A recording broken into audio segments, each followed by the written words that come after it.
What I'd like to do is propose a way of understanding hope that has three basic characteristics, and that as we evolve these three characteristics, our hope becomes more of that holy hope, that soulful hope.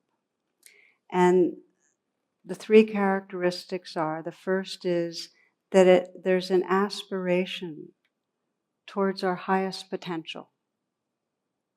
That hope is grounded in that, an aspiration towards really manifesting our highest potential. And that there's a trust, this is characteristic two, that it's possible. The possibility is there. And the third is that there's an energy to engage to support that manifesting.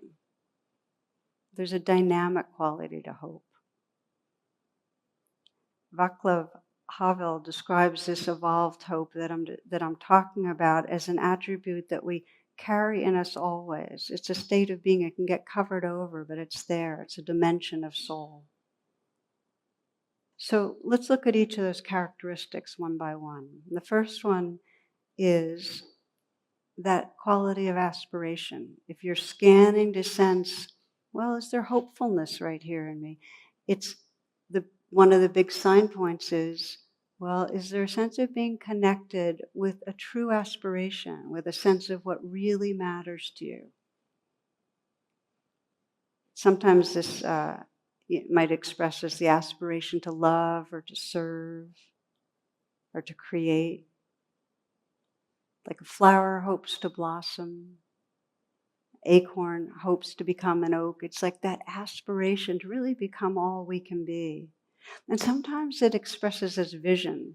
The Hebrew prophets warned that without vision, people perish. So this is a core element of hope. We need to have vision or aspiration.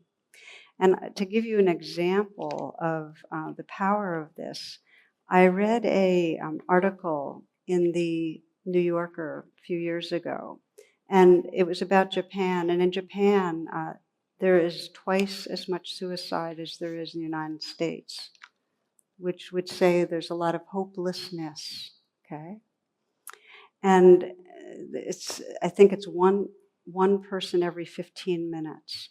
So there's a young monk, his name is Namoto, who's been working with the suicidal people in Japan, and he does a workshop. And a key part of the workshop is an exercise where he says, okay, imagine this. You've got 3 months to live. You've been diagnosed with cancer. What do you want to do? And then he says, he starts with 3 months, and he says, now you have 1 month, and now you have 1 week, and then you have 10 minutes. And so people have a blank piece of paper, and they're writing in. So what do you want to do with these last, months or weeks or minutes? And you might decide, I want to be more loving, or help more, or be creative with my poetry that I've never manifested. So one man was participating in this, and his paper was blank. He couldn't write anything.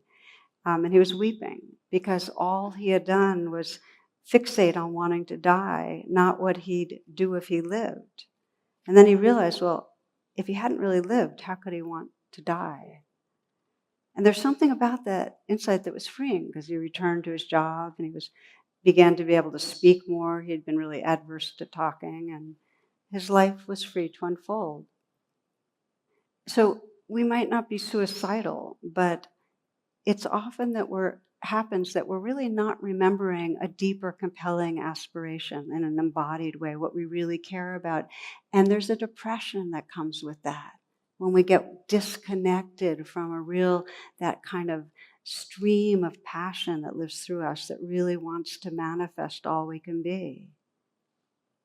You can sense for yourself that if you knew that this was the last, let's say, month of your life, how much of the activity and the way of paying attention that happened today would be aligned with what you really think matters?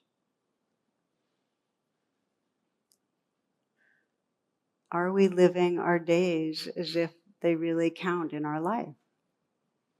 And to the degree that it's really removed, there's going to be a disconnection from heart and from hope.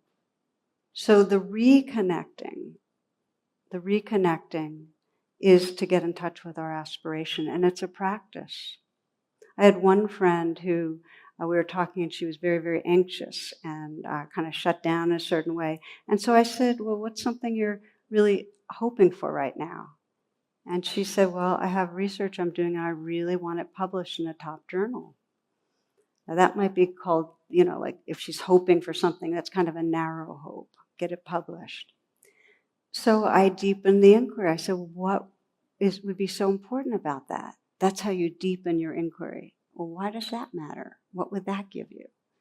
And she said, well, if it got published in a top journal, that would help validate the protocol for trauma that I'm working on. I said, okay, and what would be so important about that? What would that serve? And she said, well, it would really help people heal. And I said, so that's what really matters to you. Feel that aspiration that you can help people heal, and feel it in your body.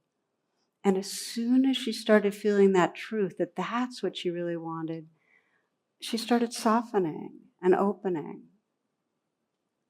She really started coming home into herself. So it's not grasping to the particular. She was connected with the deep longing.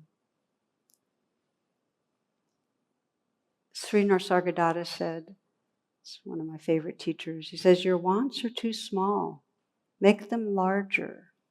Make them deeper. Make them more encompassing.